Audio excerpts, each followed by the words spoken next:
Good morning. We Mhm. have Paul Martin with us. Thank you for joining, Paul. You're welcome. It's good to be here. It's wonderful to have you. You're a sword expert in Japan. Would you like to briefly introduce yourself? Yeah, I used to work at the British Museum in London, and then I moved to Japan because I wanted to study swords and history and things like that. And yeah, and since then I've become a recognized specialist for MLIT, the Ministry of Land, Infrastructure, Transport and Tourism. I'm an advisor to different prefectures on tourism to do with swords and archaic steelmaking and samurai history and things like this. And I'm the trustee of a major sword organization that looks after craftsmen and tries to pass down the skills, to the future. Yeah, we will try to unpack some of that slowly. Basically, you're doing a lot of Yes. everything. And Yeah, I so often we'll forget. try to we don't have enough time to talk about everything. So we're going to choose a few things and try to introduce them. Let's start with your time at the British Museum because I find that really interesting. Do you want to introduce how you started there? Yeah, sure. It's quite a long story, Yeah. uh, but I kind of fell into the British Museum in the first place. Um, it was during the recession in the early 90s in the UK, and I didn't have any work. And my friend and I were in West London, and he said, "Oh, I just want to pop into the British Museum to see my father, who's a security guard there." You know, so we went in to see him, and he said, "What are you doing?" I said, "I don't have any work." He said, "Do you want a job as a security guard?" And I went, "Yes." So I applied. I became a security guard. I was a security guard for 4.5 years, and in that time, very soon after starting work there, I was in the Japanese gallery and I saw swords up close in the case for the first time ever. And I'd seen them on TV and movies and things like this. But when I saw the actual steel and the beauty of the steel, and with great explanations about their spiritual qualities and that they were beautiful art objects and things like this, it I was blown away. And it was kind of a confirmation because I knew they were special. I thought they were just cool weapons, very cool weapons, but I knew there was something special about them. But when I actually saw them, I was very moved. And at the same time, somebody said to me, "Oh, the guy that works in the Japanese department, he's a Japanese sword specialist." And I was like, "You can do that for a job?" And I think in that instance, I decided that I wanted to become a sword specialist. So for the rest of my time as a security guard, I started joining the sword appreciation club in the UK in London. I was going to meetings and I was bugging HR in the British Museum and the guy in the Japanese department. And eventually, I got a job on the Japanese department, and I kind of broke the ceiling because until that time, there was no other people on support staff, let's say, that had gone across to an academic position, and so it was quite a change. I was looking at the British Museum website. It looks like they have quite an extensive exhibition of samurai swords and ukiyo-e prints. Can you describe the kinds of things they have there that you were overseeing? Yeah, well, at first, when I was there, I was supposed to be a general um, assistant curatorial staff, and so we were supposed to look after everything, like you said, ukiyo-e, netsuke, sword fittings as well. But most people were kind of scared of the swords, that they didn't, they was, they're sharp and they're quite sensitive as well. So but because I was interested, I was given, charge of those under my boss, Victor Harris, Hmm. and yeah, so that was great. That was my specialist subject. I'm a kind of like Victor's assistant rather than a general assistant, but I did have to look after everything else as well. So yeah, so there's a wide range of stuff. Paintings and prints. Yeah, like I said, and all these different aspects of Japanese art and culture. Hmm. And armor as well. I know Armor. that in your work in Japan, you also help people refurbish armor as well as swords. Yeah, if they, I mean, I have a wide network of craftsmen at my disposal, so to speak. And so if I want any knowledge or if I want anything done, I just contact these people and I ask them. And so I get people from all around the world asking me to help them either find things or get things refurbished and appraised and things like this. Yeah, that's wonderful. I mean, we'll talk about that later, but you have introduced so many amazing artisans in Japan who are still perpetuating the craft of sword making. You also introduce culture through arts like Kagura culture and how the sword plays there, or festivals in the Tohoku region. So it's not just about what you already know. I really admire the fact that you are making connections with local Japanese people who are perpetuating the craft and the heritage. And Yeah. that's so wonderful. I think, are you one of the only people who is so active doing that as a bridge between English and Japanese, would you I say? I think so. I think so. I mean, there's lots of people who are interested, but you know, as primarily a sword specialist, I make these connections. I connect the dots between swords and where they can interconnect with other aspects of Japanese culture. And I don't think that there's many people that do that. Hmm. You know, I mean, I was very focused. I came here, and the reason, you know, because of my teacher Victor Harris, I already had this broader perspective anyway. You know, but I came here specifically to study how to appraise Japanese swords and things like that. So I went to like at least 5 different appraisal meetings in Tokyo alone when I was in Japan at first. Every month 5 times at these special meetings, and on top of that, private study as well at Hmm. different places, Tokyo National Museum and top polishers and things like this. But you can only, well, you could envelop yourself completely in that, or you could take a step back and look at how it affects everything, and then when you make those introductions, you can bring more people into it. Whereas lots of people think, oh, they're weapons and they're kind of scary, but then if you show it in a broader context, you can get more people interested and get them to understand swords. And because of all the different interconnections of swords, I think that they're one of the fastest routes to understanding Japanese culture as a whole. Hmm. You know, Yeah. Fantastic. I'm showing your Instagram page here right now. And I think your Instagram and YouTube is very similar. You're kind of introducing the new videos on YouTube on Instagram. Is that right? yeah, that's more of a recent thing. I'm trying to reboot my YouTube page and use it more beneficially to everyone. So yeah, at the moment, my Instagram and my Facebook are kind of used to promote my YouTube page. But before that, I was uploading photographs of different places that I went to around Japan and things like this. The main place where people can find all your social media, of course, is thejapansword.com. That would be the first place to start, right? Japanese sword, yeah. Yeah. That's a great URL, Yeah, thejapanesword.com. I've always been amazed at how I Yeah. can find these How things and did not you take it do off there. that? You are also the first one I have talked to in the series who has an IMDb page. Yeah.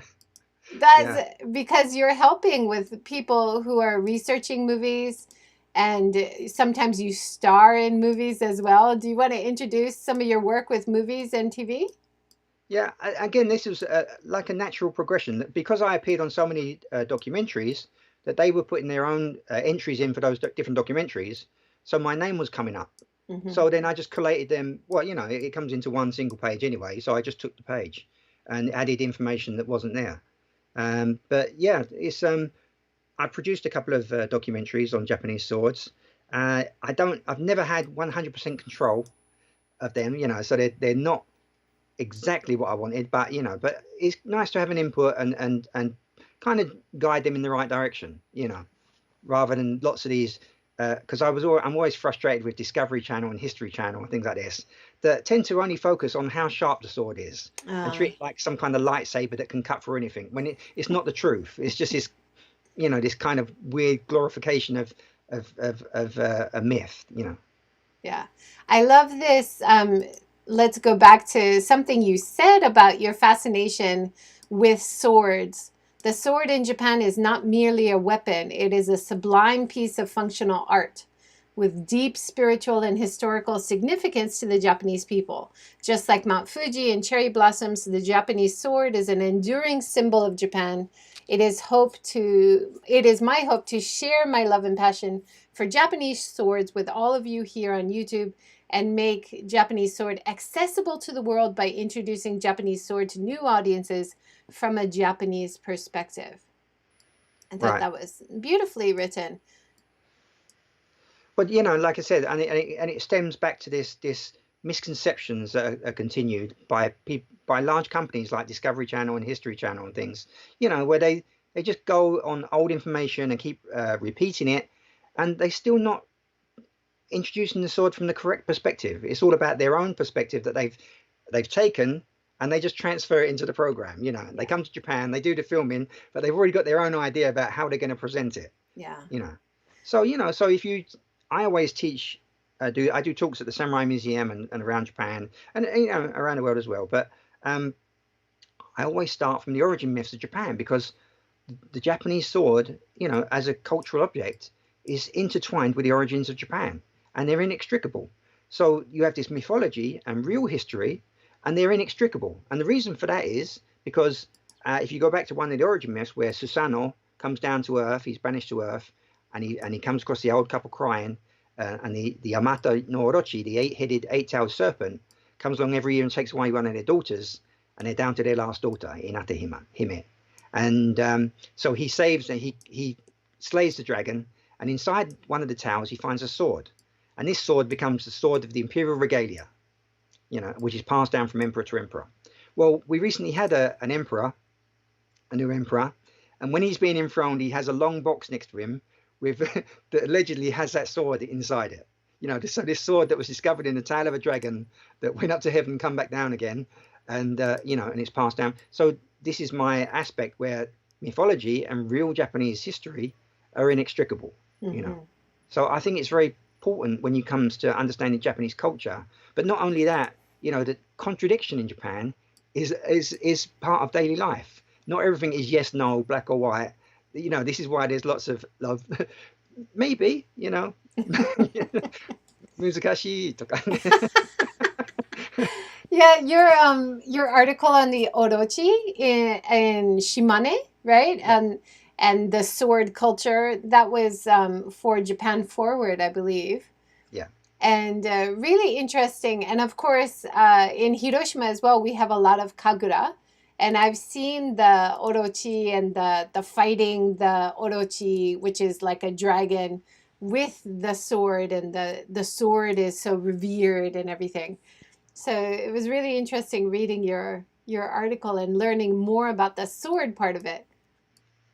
Yeah. So, and what people don't realize is that this myth is possibly or probably a metaphor for the discovery of steel making or sword making in Japan. So it's all connected, and it depends on your perspective, the way you look at it. Yeah, that was really good.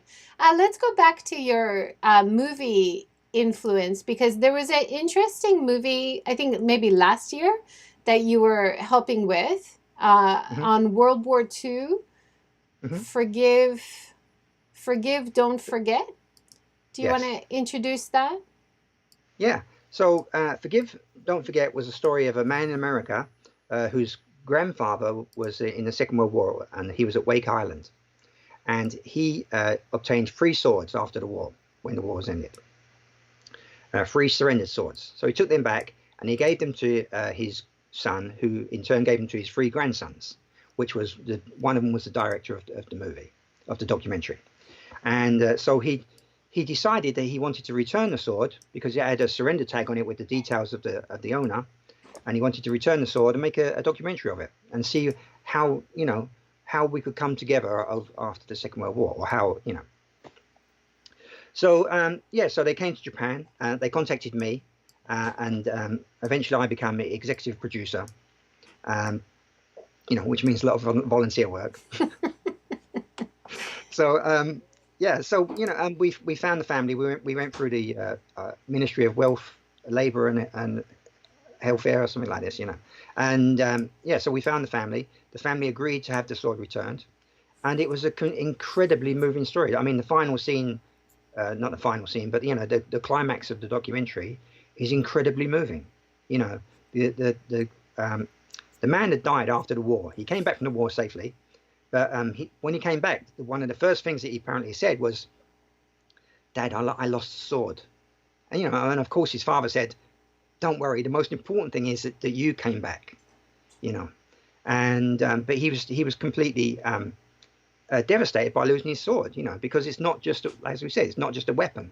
It's there's a concept called omamori katana.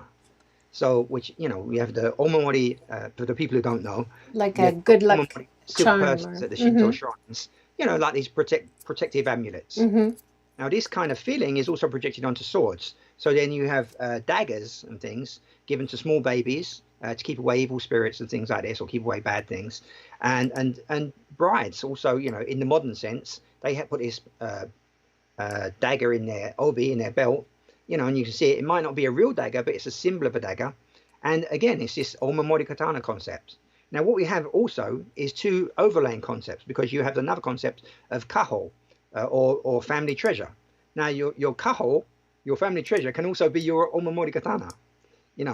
So the way that I see it is that people would give their sons their kaho, their family treasure, as an omamori katana to take to war, because it works twofold. In one way is that the sword will protect them and bring them back safe, but on the other hand, that person has the responsibility of the family treasure, and they have to make sure keep themselves safe and the sword safe and bring it back.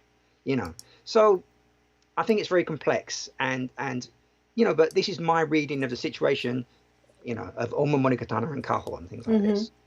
So anyway, so this sword came back, and it went back to the family, and he had died, but his younger sister was still alive, and she had adopted his daughter and things after he died, and it was incredibly moving. She the moment we passed her the sword in front of his shrine, she cried and cried and cried, and she said, he came back alive after the war, but she said his soul has finally come home, and it was just very, very amazing.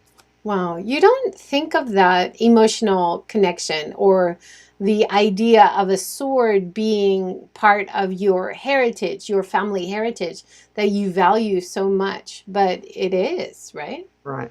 It was a modern made sword at the time when he got it, but the way that he viewed it was it was given to him by the emperor, so it had lots of meaning to him.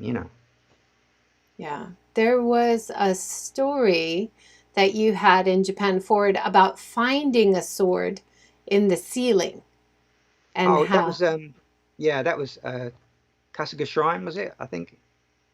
And there was they'd put it up there. It'd been missing for for a long time, but it was a very old sword from Hoki province, which is Totori. So they rediscovered it, and they restored it, had it polished and put into a scabbard and things like this. And so that was a great story as well. So it was an important 12th century Japanese sword discovered hidden in the ceiling during a 1939 refurbishment of the treasure house at Kasuga Taisha Shrine in Nara. So it's now on display. So that's exciting. They'd forgotten where they stored it and found it. Well, shrines do tend to have a lot of swords and things, and more 1939 is, there was lots of things hidden and stuff. And again, after the Second World War, swords were banned initially by the Allied forces, and they were confiscating lots of swords. So then as well, people hid away lots of swords because they didn't want to give them away. Lots that were confiscated were mostly gunto, so mass-produced swords for the war effort and things like this. And lots of them were buried in, like, recently there was some rediscovered in a schoolyard that was dug up, and they buried them along with machine guns and other weaponry. But some were put on boats and scuttled in Tokyo Bay as well. So that, but amongst them, the big worry is that and lots were smelted down in furnaces. But the big worry was that the historical swords as well were lost amongst them. So because the emphasis is always on preserving history and passing down these things from the past and things like this.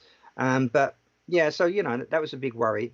But I think that there were some good swords as well when it went to America, because the ones that were confiscated, they were given to troops, or they were taken and they took them back to America. So I say America, around the world, the Allied forces.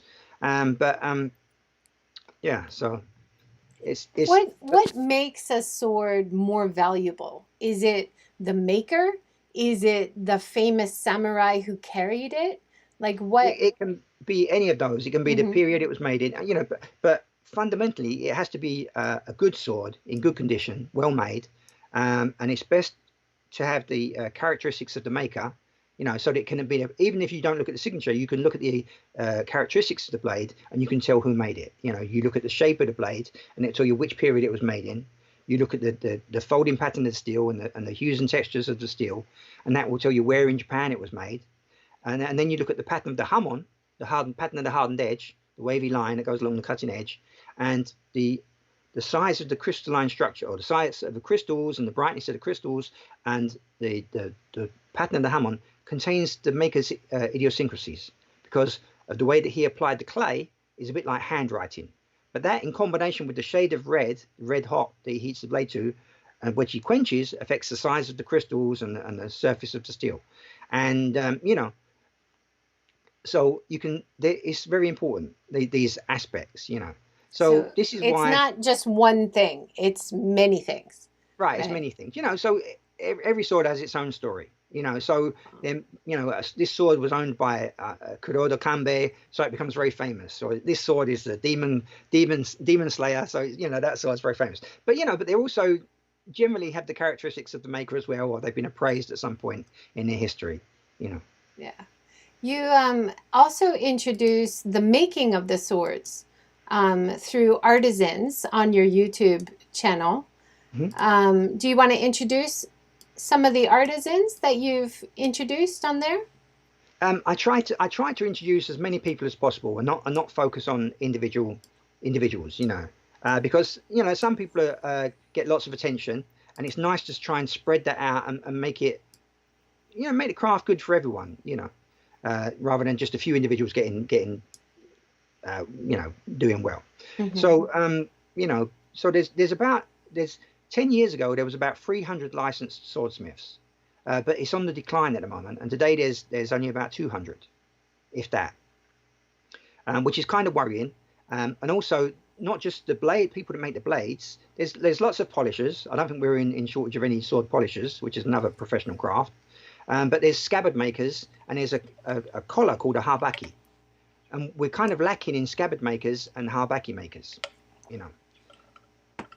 So it takes a long time. You have to intern, you have to learn the craft, and there's a lack of people going into the actual making of the swords. Is that also because you can't really do it as a career anymore, or? I mean, as a whole, because not only new swords, you have lots of historical swords that need new scabbards and new habaki and things like this. So I think the work is there, but when there becomes few and few craftsmen, you have to wait longer and longer for that work to be done, and it becomes more expensive. Also, the 2011 earthquake and tsunami affected the amounts of honoki wood that is required for swords, and charcoal as well for swordsmiths. So charcoal and honoki wood prices suddenly went up after that. So this all affects the sword world, the sword economy. Mm-hmm. Wow, interesting. You also mentioned you are part of the NBSK. Mm-hmm. Do you want to introduce? The Nihon Bunka Shinkyo Kyokai. Mm-hmm. So it's a public foundation that tries to promote swords in general, sword culture, but it also looks after craftsmen. So there's mostly craftsmen trying to because the skills are intangible. And so the skills have to be passed down successfully to generation to generation. And this is one of the worries about, I was saying earlier, about the scabbard makers and the habaki makers and things like this. Because once the skills are lost, people have to relearn and get it all back again, But it's much easier to make sure there's a continuation of those things, Mm-hmm. That's great. The MBSK has annual competitions and annual exhibitions where they're trying to promote sword culture. So we're looking for international sponsors as well, if anyone wants to have an exhibition or anything. But even in Japan, because it's a public foundation and things, everyone's struggling for money, especially now after the corona virus. And, so we would like to find sponsors within Japan as well. Mm-hmm. I'm always kind of confused by this because rugby and soccer and all these other things find some very, very wealthy sponsors, but cultural things like swords and things struggle to get that kind of support. Huh, it just needs a new anime to Yeah, feature samurai swords, or it needs a new drama like Terrace House or something needs to talk about samurai swords, but yeah. to get young people interested. But they should be. It's super cool. I mean, Um, there is. I find there's quite a lot of coverage of swords in one way or another in Japan. Anyway, I mean, at the moment you have, well, last year you had the anime uh, Kimetsu no Yaiba, the Demon Slayer cartoons, anime, and and these are interesting, but they're not like the swords you're going to order from the swordsmith. yeah, that's true. You also were in a competition, Hmm. New Satsu. Is it Hmm. Ippon New Satsu? Do you want to Yes. introduce that? So as I was saying, there's different clubs around Tokyo. I mean, all over Japan, but around Tokyo that focus on appraising Japanese swords. So it's kind of like a game, a pastime, but it's also a good tool for learning how to appraise swords. It's to be honest, it's a bit of a false environment because they put out the absolute best swords with the best characteristics of each smith. So relatively speaking, they're easy to spot. Not it's not easy. I'm oversimplifying it, Well, but you've studied it for a long time now, so it wasn't too hard for you, no, it's maybe? hard for me. It's It's hard, hard. because even if you stop going, it's like anything. If you stop going for a little while, your eye goes, and stuff. So it's one of the things you have to keep up all the time, you know. Um, but the essence of the game is that they put out 5 swords on a table, and they cover the handles. They leave the handles on the sword, so you can't read the inscription and see who the maker is. So then you have to pick up each of the 5 swords and make a guess for each 5 sword who you think the maker is. You know, so there's like over 1,000-year history of swords, and there's like thousands of makers and things. So it's quite it's pretty difficult. But if you get it absolutely right, spot on, you get 20 points per sword. But if you make a close guess, like that person's teacher or that person's student, you'll get 15 points, and so on. If you get the right school or the right period, the points go down. So so there's 2 versions. You've got a 3 guess version and a 1 guess version, and the one that I won twice was the 1 guess version. But yeah, so it's that's the way the game works, and whoever's got the highest amount of points at the end of the game, you Yeah. know. So you can win with 55, 60 points, because it's not easy, depending No. on the day and When the swords that you know when on. you are looking down the sword that way, what are you looking for? So, like I said, first of all, you look at the shape of the blade. So the shape of the blade and the geometry of the blade, will tell you when it was made, which period it was made in. So, for example, if the center of curvature, if it's got very deep curvature in the base of the blade, it's more likely from the Kamakura period or the late Heian period and things like this. If the curvature is right in the tang. But just to complicate this matter, many swords were shortened in later periods, or Oh. I had some of the curvature hammered out because once they went from. See, now I've gone off on another tangent already. So originally you have tachi swords that are worn with the cutting edge downwards that were made for wearing while sitting on a horseback. But then later on, you had the development of the katana, which was worn thrust through the sash with a cutting edge uppermost. So once katana became popular, many of the tachi swords had some of the curvature hammered out, or they were shortened a little bit to take the curvature out, so they could be used easily as katana. So this is another factor that you have to take into account when you're looking at the shape of the blade. So you hold the blade out in your arm at arm's length, and you try and see the whole shape of the sword, and you have to judge which period it's from. And then from that period, you look at the steel, the way it's been folded, the kind of grain pattern in the steel. There's a kind of like a wood grain pattern. I don't have one around me. There's kind of like a wood grain pattern in the steel, and the hues and texture of the steel is said to be the different impurities from the different regions, or in combination with the way that the steel was folded, gives off a different hue and texture. So the way to do it, you have to go to lots of study clubs and see lots of swords, and you kind of build up a database in your head. If you read a book on it, it's kind of like reading a telephone directory because it's kind of very similar. So much detail. Oh my Right, gosh. right.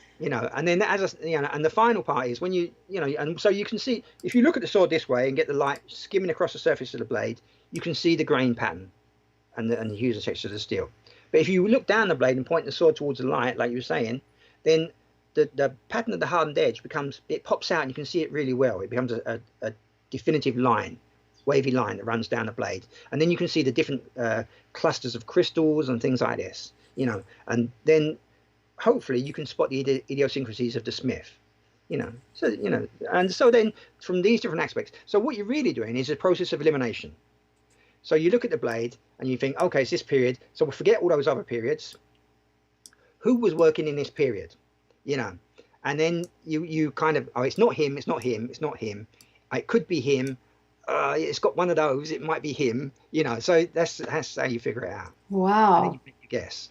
It's not easy. It's not easy. Yeah. When I explain it, it sounds very simple, but it's not. It's quite. No, I wouldn't say it sounds simple, even when you explain it. It obviously it's something to respect people that understand swords really well, because you have to study history, you have to study craftsmanship. There's a lot of things you have to know. So well done, very impressive.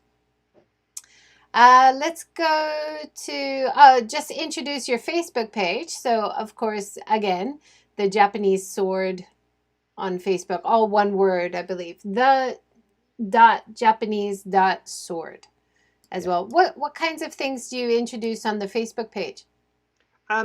Anything, because Facebook is so eclectic, pretty much anything to do with swords.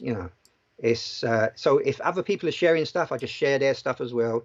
If there's sword events by reputable organizations around the world, I'll share their events as well, because we want everyone to take an interest in swords and look after them, pass them on to future generations. Because there's not just swords in Japan, there's swords all around the world. Yeah.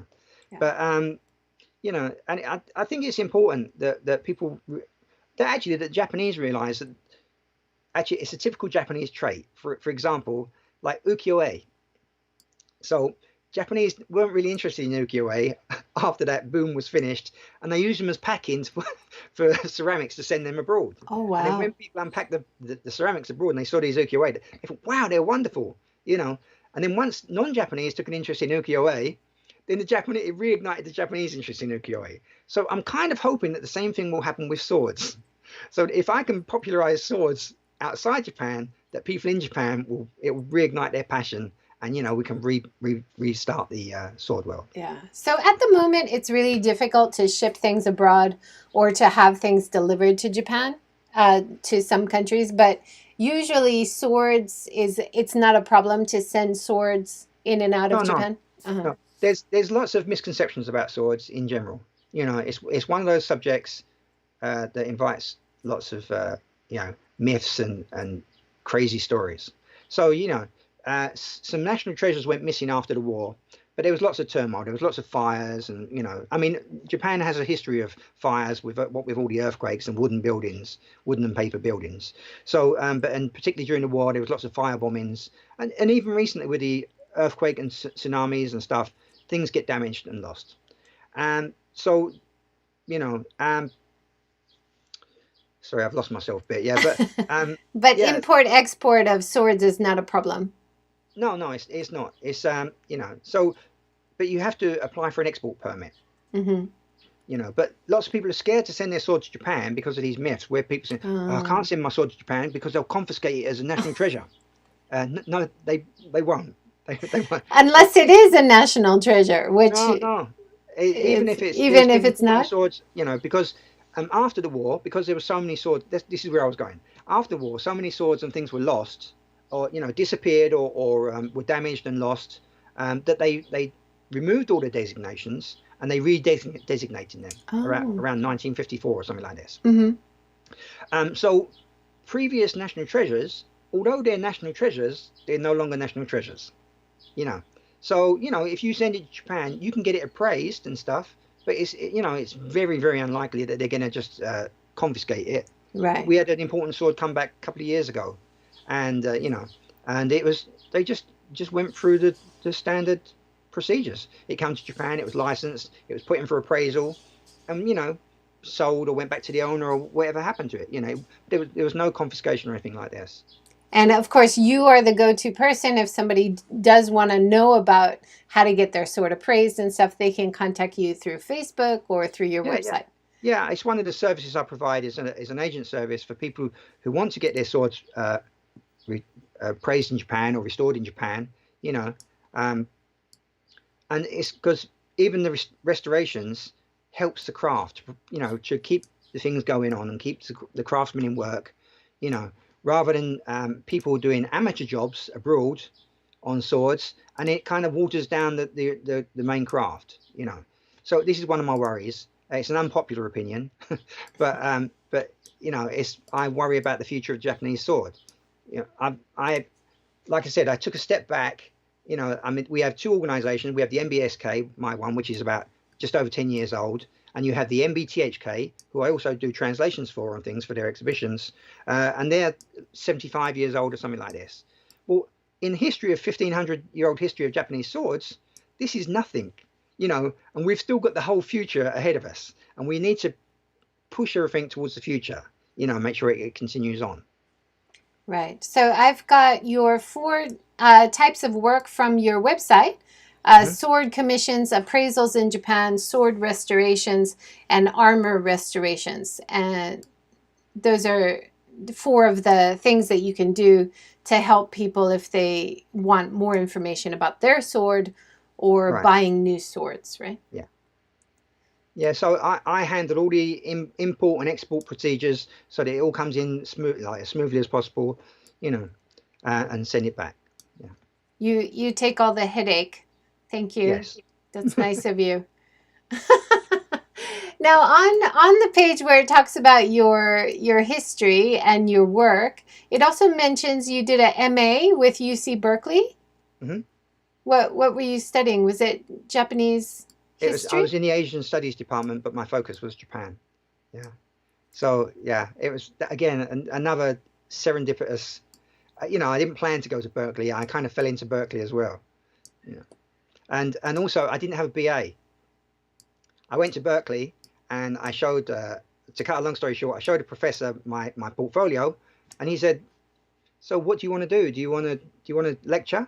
I went, "No, no, I want a BA," and he said, "You don't need a BA. You're already published and you can write." You know, I said, well, "I do need a BA because I need a piece of paper to say that I can do what I can do."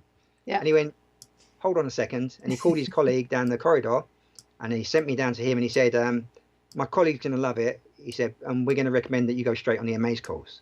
So then I went straight onto MA's course for just over 2 years, and realised why I hadn't been to school for 30 years. It was Because very, it's very hard. painful. Yeah. Yeah, I mean, I did two MAs because I changed my focus, right? My focus was on teaching English as a foreign language, and then my focus was on sustainable tourism. So I had to do an MA again. That's so nice that they understood and took your life experience and that you've already written and Yeah, gave you there's credit for that. That's the right. way it should be. I'm not sure how many institutions would actually do that, you know. One thing I thought was interesting and looks really hard. If you own a sword, how to clean your own sword, you've explained on YouTube very clearly and carefully. It's really important to, of course, maintain your sword once you have it, right? Right.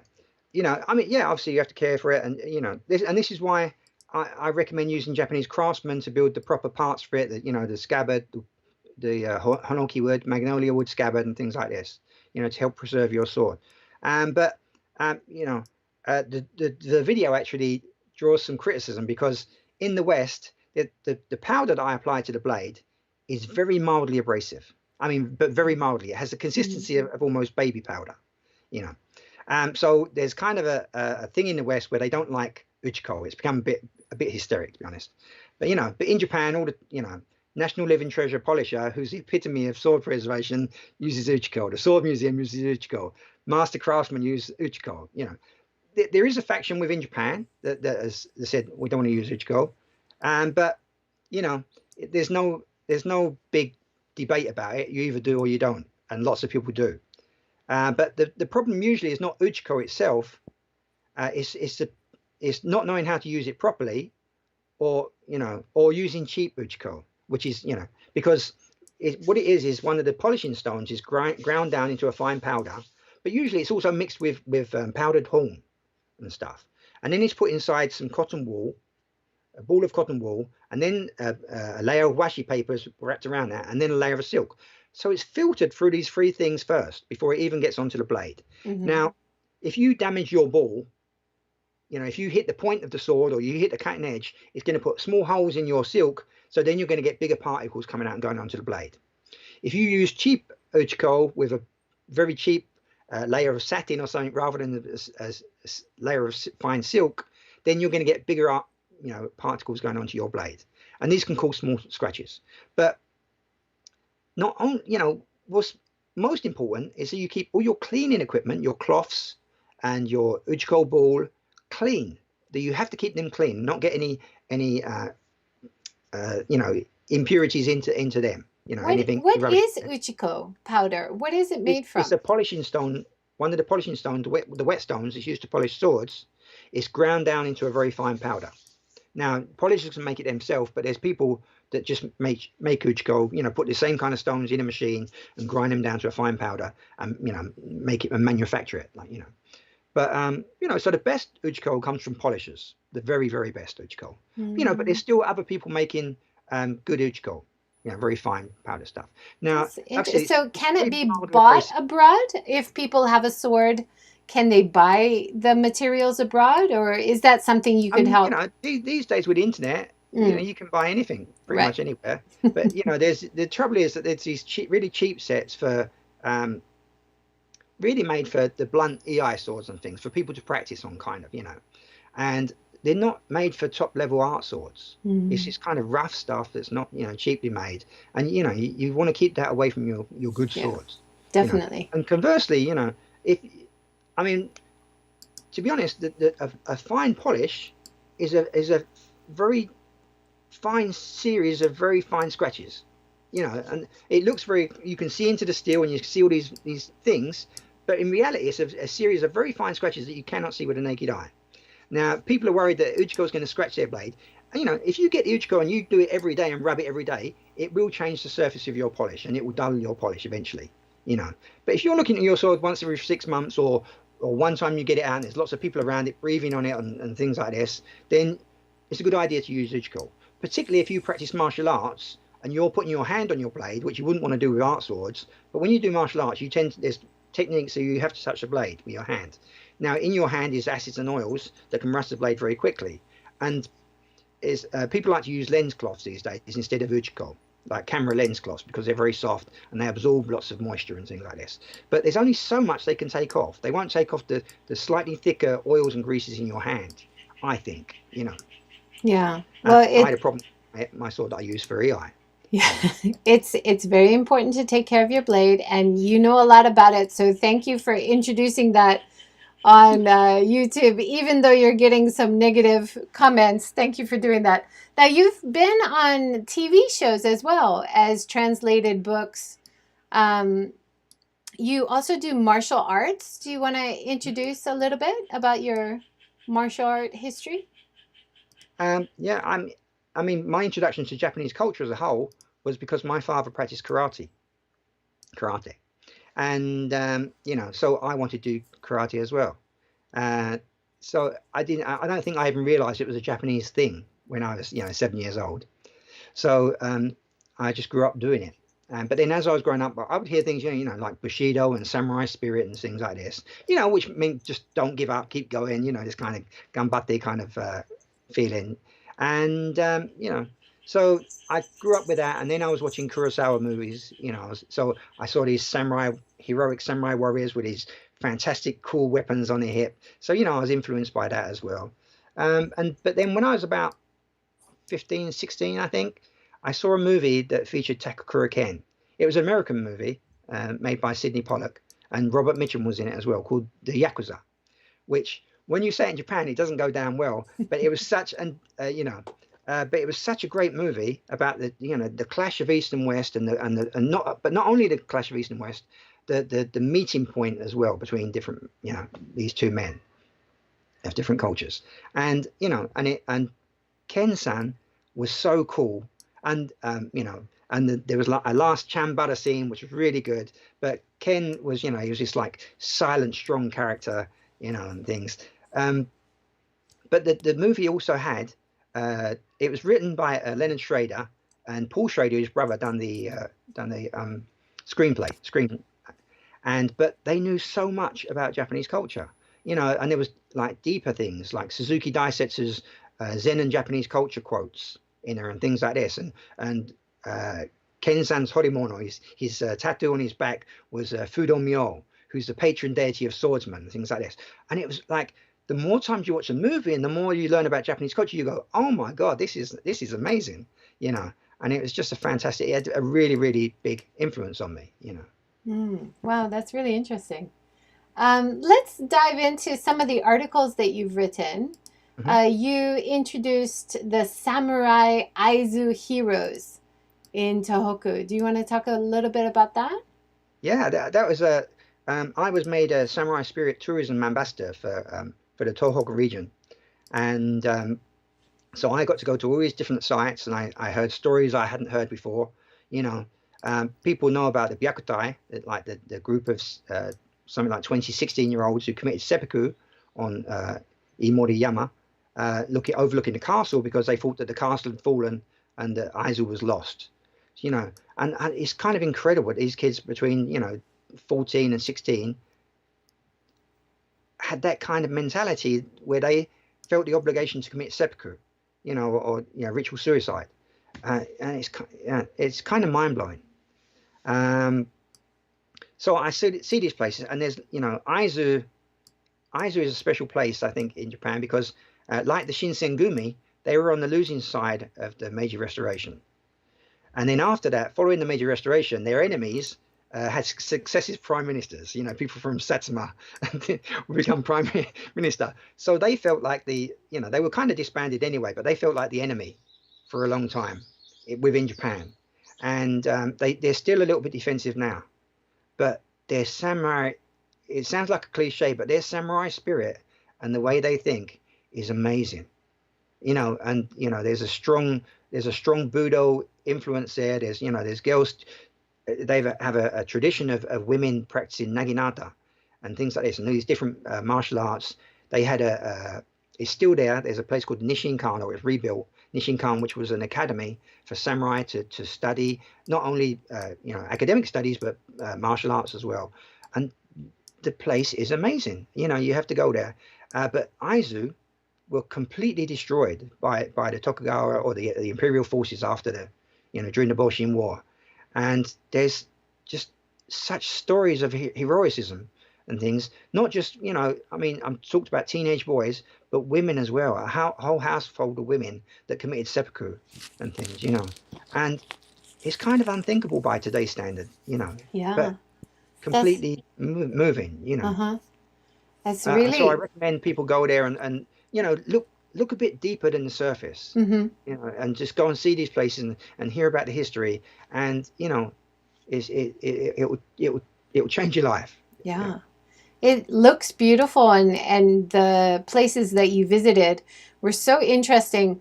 I picked up this Ju no Okite from the article, the rules that the samurai had to follow.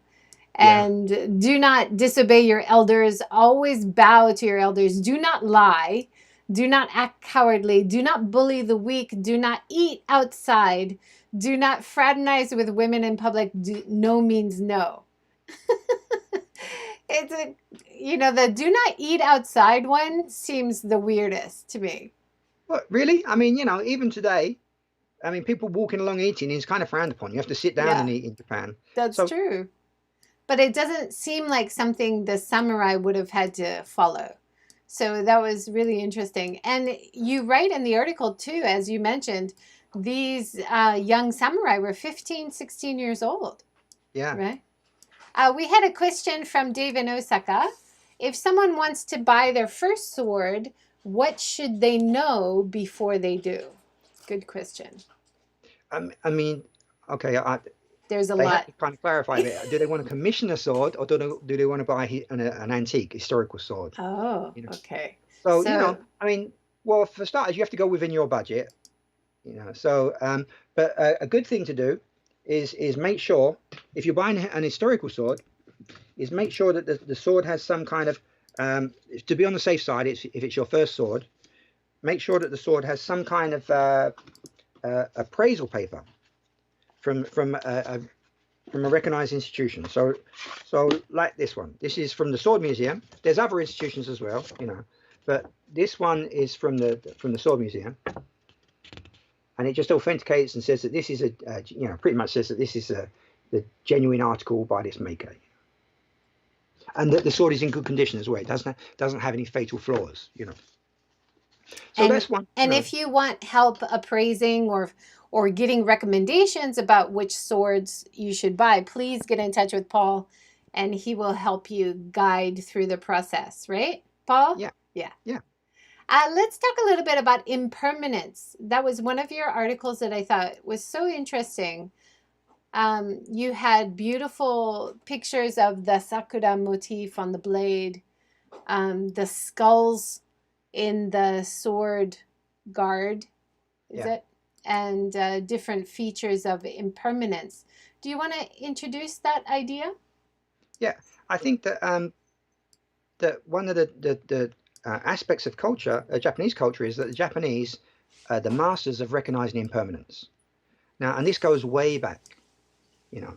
And like you said about the cherry blossoms, so people go out to Hanami and they go and view the cherry blossoms, and because the cherry blossoms fall and they're kind of aligned with the samurai ideals that the samurai might give his life for his lord at any moment, this kind of thing.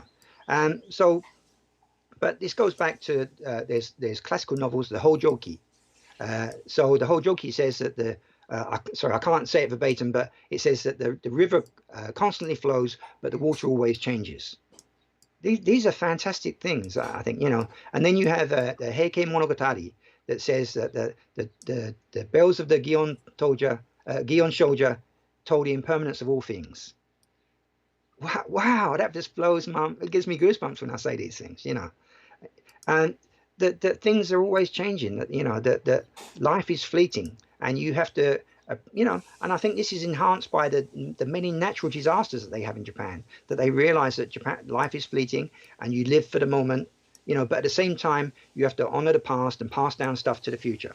And I think this is also the fact that you can recognize this is a recognize of your own impermanence. That there's things that can last much longer than I am. So let's pass these things on. That I'm not the owner of this sword. I'm the custodian of this sword, and I want to pass it on to future generations in the best condition possible. Yeah. So I think this is a wonderful aspect of Japanese culture. It is. And it should be the way we also think about the environment, right? Like we Right. need to take care of it for future generations. And Right. I think that spirit is all inside this idea of passing on your legacy as well in samurai culture. I've got a quote from your article here. Living in Japan, one doesn't have to be a samurai to be aware of the fleeting existence of life with fairly frequent natural disasters. Japan is no stranger to calamity. It is a great reminder that nothing lasts forever and that life goes with or without you. However, the ephemeral is to be savored and appreciated, and the Japanese are the masters of recognizing and celebrating our impermanence. Beautifully written. Thank you. Yeah, you're a great writer. And Yeah, I you, don't know where it comes from. that's, well, that's It doesn't sound wonderful. like me when I read it back. Yeah, I like that when you write something and then you step away from it, and then you read it again, you're like, hey, that's not bad. That's always nice when that happens. We have a few more minutes. Anything upcoming that you'd like to introduce? I'm trying to focus. I think particularly because of the coronavirus and the long lockdown, I've decided that I would like to focus more on my YouTube page and use that as the vehicle to try and introduce Japanese swords to the world. I've realized that I'm very lucky in the sense that I'm in the center of this world, but there's lots of people who live where they live, there's nothing to do with swords at all, and they're kind of desperate for Japanese sword information or just a little glimpse into the world. And I would like to try and share it that way with them, you know. Hmm. So this year I'm gonna try and make my YouTube page more accessible or put up more videos and stuff. That's great. Uh, Yeah, you know, it's such still a working on. Yeah, great resource. You've got so many great videos of artisans and how-to videos, as well as introducing different areas that you've been to about samurai culture and history. Really great. There was one more I wanted to talk about, the Soma warriors in Fukushima that you wrote yeah, about. yeah, yeah. Yeah, that's another fantastic thing. You know, because of the Fukushima Daiichi incident, you know, there was lots of worry around the world about, you know, because I done some videos for Fukushima, and some of the comments were like, "Are you mad? You know, there's radiation there and all this." But we're going on about this samurai spirit. The Soma festival has been going on for well, it's based on military uh, uh, practice from over 1,000 years ago, about 1,000 years ago. But it's turned into this festival that takes part every year, where there's kind of different events. There's samurai horse racing, and there's this other banner snatching thing where they all rush in and they try and grab these banners, sacred banners, and things like this. Um, but the festival was nearly wiped out after because the tsunami took out lots of Soma, and you know, so if they hadn't have kept on and done and continued, regardless of the calamity they had just experienced, it probably wouldn't have continued. And now it is stronger than ever. Good. And it's this spirit, this never-ending spirit of facing calamity and not giving up and continuing, that continues to inspire me, you know, it makes me want to do more and share it with the world, because I think that we have something to learn from it, you know. And like you were saying about Japan recycling or passing stuff on, I think they have a great history of recycling. I mean, it starts with armor and swords and fittings. For me, you know, even the steel making, when steel making was kind of in its archaic steel making, but even when that was industrialized in Shimane Prefecture, the places where they cut down the trees to make the charcoal and things like this, or they cut down the trees to make charcoal, and they took the land, the iron out of the land, but they turned that land into paddy fields to grow rice and other stuff, you know. And then the wooden boxes that were made, you know, be changed into something else. The cows that were used to carry the things to places were eaten, you know. So there's this constant recycling and things. And Japan had a recycling culture for as long as I can remember, you know. So I think they're kind of world leaders in that aspect. Hmm. You know? Just need to embrace more of just look back a couple generations and Right, reuse some of those ideas a little bit more, instead of embracing the quick, fast right, fashion, fast consumer, use and throw away kind of yeah, modernism. We have right, to right, kind of go back. yeah, yeah. Do you think places like this, Fukushima, Soma, you think they're going to continue the events even after coronavirus? Do they have anything upcoming that you know of? I I, I don't know. It would have Hmm. been very soon, I think, but Yeah, it's I hadn't heard about this year, but you know, I don't think Soma's about to give up anytime soon. good, good. That's great to hear. Yeah, wonderful place. Do they also do the archery on horseback? They do a bunch of different horseback events, huh? No, there's no Yabusame there. Hmm. You know, but you can see Yabusame at Meiji Shrine every year. You In know, Tokyo. in Tokyo, yeah. Hmm. There's a kind of Budo festival around November every year, start of November, and you know, so you can see Yabusame there, and in Kamakura as well. I think there's a school, the Yabusame school, and yeah, so you can see these things. Have you ever And tried it? no, I haven't. You know, I've been very close to the horses Have when they're you? doing it, and it was kind of crazy. It was kind of scary, and I was thinking, Yeah. wow, imagine that if you was in a real battle and you got these horses like bounding towards you, you know, because the Hmm. ground shakes and everything when you're very close to them, you know. Yeah. What is your real love? Because you've done translation, you've written books, you've done videos, you've been on TV, you've been in movies. If you could choose what to focus on, is there one thing, or you love doing the diverse many I think things? that I'm still a curator at heart. You know, I wanna help. you know, I don't want to say educate because it sounds kind of condescending, but I want to put out information and I want to share it with everyone so that we can. It's like hearing your favorite tune. You go, oh, listen to this, listen to this. I want to do that with Japanese swords and Japanese culture. That you know the aspects that I like of it, and show people how it really is. You know, rather than their perceptions of it. You know, Yeah. and try and get you know, just mirror it abroad how it is here. Mm-hmm. Showing the authenticity of it, actuality, what it actually is from the artisans, from local people. And I love that. Fantastic. Nice way to end. Thank you so much, Paul, for No, thank joining. you very much. That was wonderful. So many great insights into samurai culture and sword making. So if you want to have more information, of course, please follow Paul's website and YouTube channel and Facebook. He's very easy to find online, and we appreciate that. Thank you so much for joining. Thank you for your comments today and questions. Tomorrow at 9 a.m., we have Dave in Osaka, who's a very popular live streamer. So we will have lots of things to talk about. Please join us again. Thank you, everybody. Have a good day. Thank you, Paul. Thank you. Bye. Bye.